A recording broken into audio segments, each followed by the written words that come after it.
Alright, so when you're drawing a graph, you need to consider the type of graph paper that you're using. You also need to use a clear or see-through or transparent ruler, and then you need a pencil. Alright.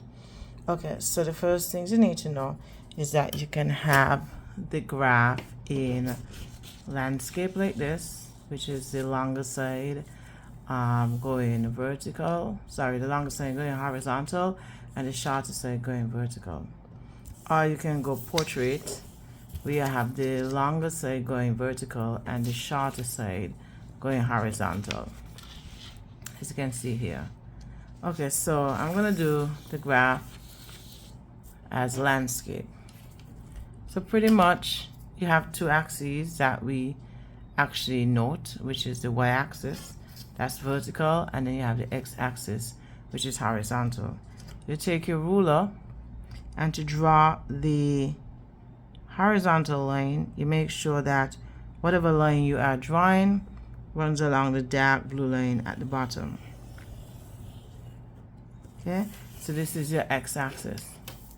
Then to draw your y-axis, you do the same thing. You do the same thing where you draw the line along the blue line. Make sure it's on the blue line. Okay, so there you have it. You have your y-axis, which is the vertical line, and you have your x-axis, which is the horizontal line. Okay, make sure you put arrows at the ends of them. There we go.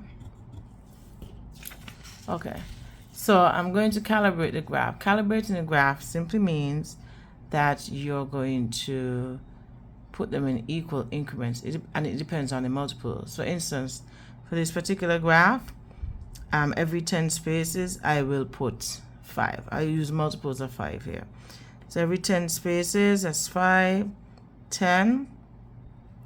So I put 5 here, and there's 10. So it has to be equal. So if I have 10 spaces here, it must be 10 spaces here, it must be 10 spaces. So without me putting the multiples there, I'm going to just make sure that my spacing is equal each time, and then I will come back to put the multiples.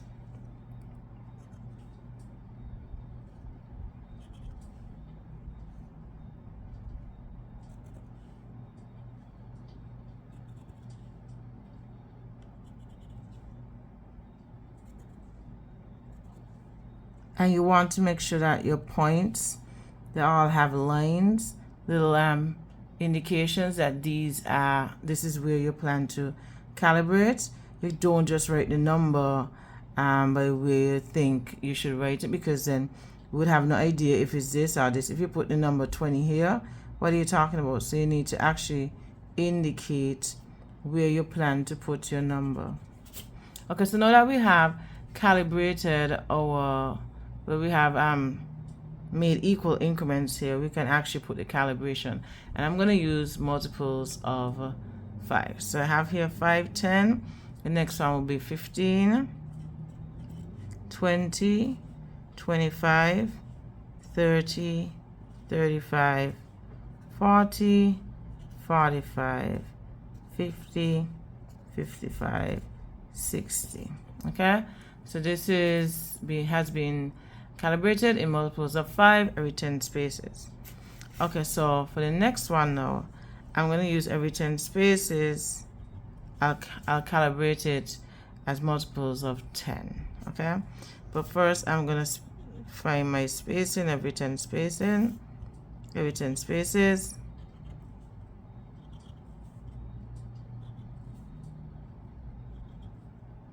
All right, and so again, like I said, I'm going to do multiples of 10. So here goes 10, 20, 30, 40, 50, 60, 70, 80. Now, please note you can have different spacings. Like for instance, this is the spacing here is 10 and the spacing here is 10. It doesn't always have to be the same. This could have been every 5 spaces, and I could have put multiples of 10, right? So you can do different spacing, but make sure if you do spaces of 5 on one on one axis, then you have to do every space 5. So 5, 5, 5, 5. And then from there, what you would do is calibrate it with a multiple that you like. For instance, you could use multiples of 1, multiples of 2, multiples of 5, multiples of 10. Those are the popular ones, right? Okay, so now that we have this done, guess what? Make sure here you note that this is 0. In this case, this is 0 right here. Okay, we have this done. Now, the number one thing that students have problems with is figuring out what these little points in between here will be equal to. Well, it's really easy. If you want to know what the one point in here is equal to, simply subtract the smaller number from the larger number. And so I would say use the 5 minus 0. And you want to know what each point is. So, you know, in here, we have 10 spaces. 5 and 5 make 10. So 1, 2, 3, 4, 5, 6, 7, 8, 9, 10. So you want to multiply, you want to divide by 10. So you end up with 5 over 10, which is equal to a half. So each point is equal to a half. So the first one will be 0.5, and you just keep adding 0.5. This one will be 1, this will be 1.5, 2, 2.5, 3, 3.5, 4, 4.55. So you just keep adding 5. So once you know what 1 point is equal to, just keep adding 0.5, or you could simply multiply. So for instance, if I know this is 0.5 here, and I want to know what the fourth space is, I can say 4 times 0.5, right? And so 4 times 0.5 is what?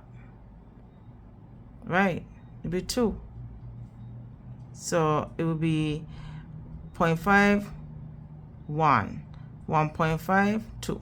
So that will be your answer. You could do it like that. Now, if you want, you could try this out. I'll give you a chance to work it out, or you could pause the video to know what one of the points will be equal to, and then you could actually determine what this point is equal to, point A.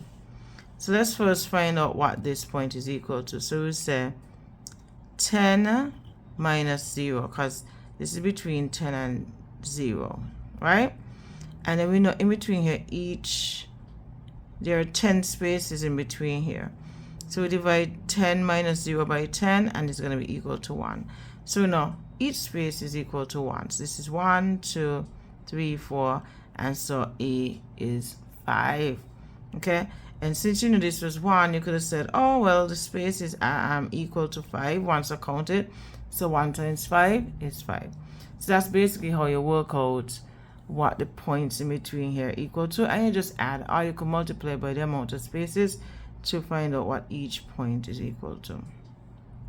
So once you know 1 point, you want to know what 1 point is worth or equal to, you can find out what this is. So you know this is 5, this is 5.5, and then you have 6, 6.5, 7, 7.5, 8, 8.5, 9, 9.5, 10.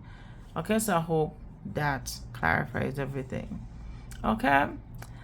All right, so that is how you draw your lines. Make sure your lines are like this, and then you would actually calibrate. So I calibrated by 10s here every 10 spaces, and by 5s here every 10 spaces. Cool.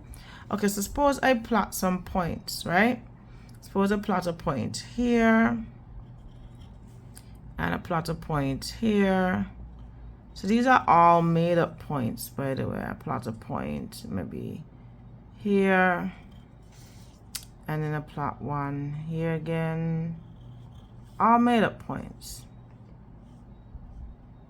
And maybe one here. Okay? So once you have 4 points or more, once you have 4 points, you have you have the starting of a graph, right? So you want to have at least 4 points. 5 is great, 10 is great, even that, but once you have 4 to 5 points, you have a graph, right? Now what you're gonna do, since you have this, you want to find your best fit line between these points. Okay, the best fit line is a line you place. It's a line you place where the points are equally spaced away from the line. So you want to look for your best fit line here where the points are equally spaced from the line. And for this one, I put my ruler along.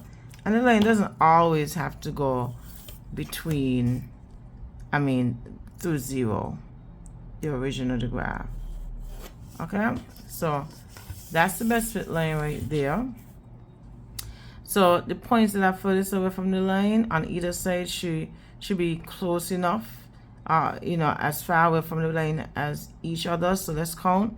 So this is 1, 2, 3 spaces from the line, and let's see, this is 1, 2, approximately 3 spaces from the line. So it's good. This one here up here is, let me see, 1, 2, 3 spaces from the line. So great. So the furthest points from the line on either side are 3 spaces from the line. Great. Now, usually when you're doing straight line graphs, you're going to be asked to find the gradient. Finding the gradient is simple. All you have to do is find 2 points, plot 2 points on the line that wouldn't have been given in the information, like the data points, because you want to find the average here. Okay, so what you really want to do is to plot a point that is going through some sort of cross here. Like you see where the blue lines meet, you want the point to pass through the cross here. So this is a cross here, like where they form a cross. So you want to find that. So I'm going to use this point. I could actually use this point. This is a better point to use. So I'm going to use that point, and you use a different thread or different point, and then I'm going to use let's see, this point. Okay, so I'm going to call this point 1, and this will be point 2. So with point 1, you have to find the y coordinate and the x coordinate. And so this will be what called y1, and this will be called x1. And let's just imagine that these numbers here have units. Let's say they have units of meters. So let's put this as distance, and it has units of meters. And then let's put this down here as time. So it would have units of seconds. Let's just imagine. It's not real. It's just, I'm just, giving you an idea.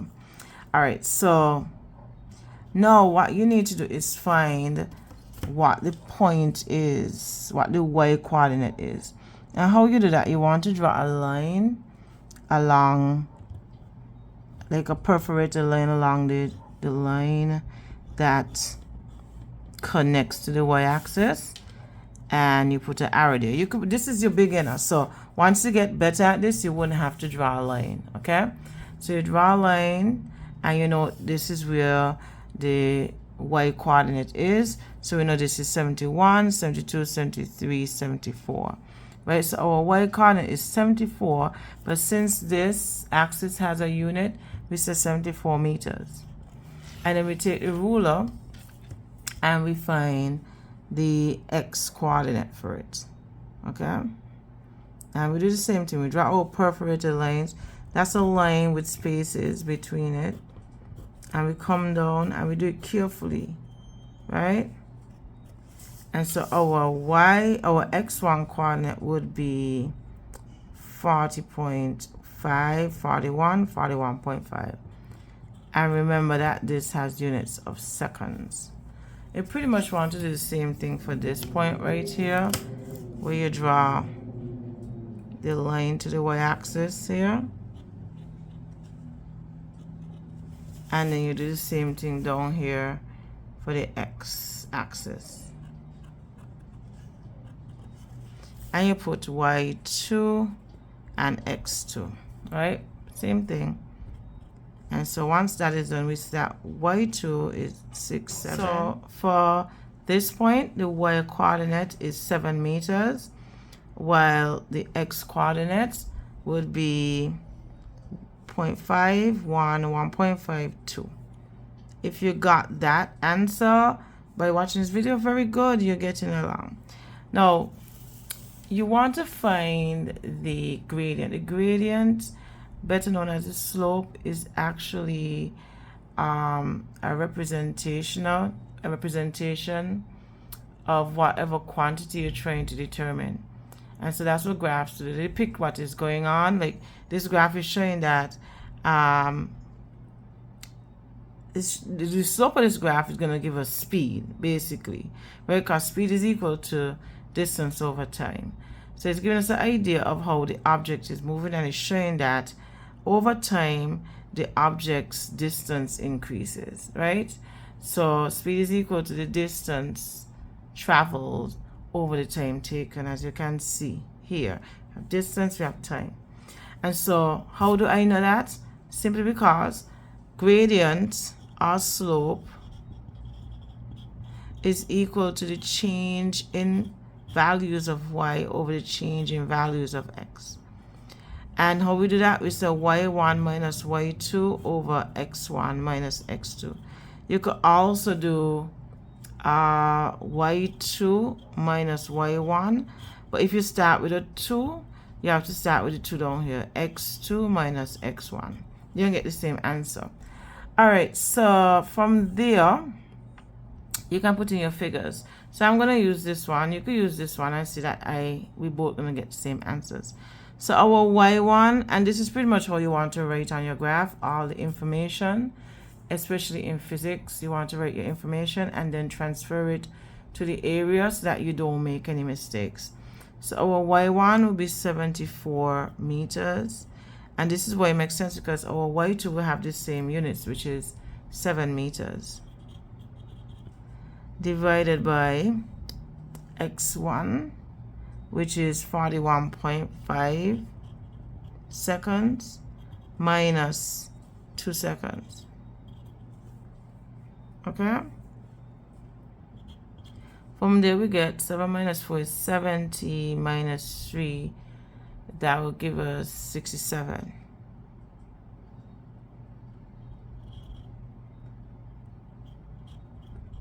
Divided by, so that'll be 40, then it'll be 39.5. 39.5 seconds. And then if I calculate this now, so we see 67 divided by 39.5 will give us 1.7 meters per second. So yes, sometimes gradients would have units. Once you have units on the y-axis and the x-axis, your gradient will have units. Okay, now all gradients have units, but in this case, this gradient has a unit and it represents the quantity of speed. Okay, simply because you know it's distance against time. All right, so this was just a speedy review of how you would do graphs, and more than likely you're gonna learn different ways on how to do graphs in class. All right, good luck, children. I hope this helped, and please replay the video if you're having problems. Bye.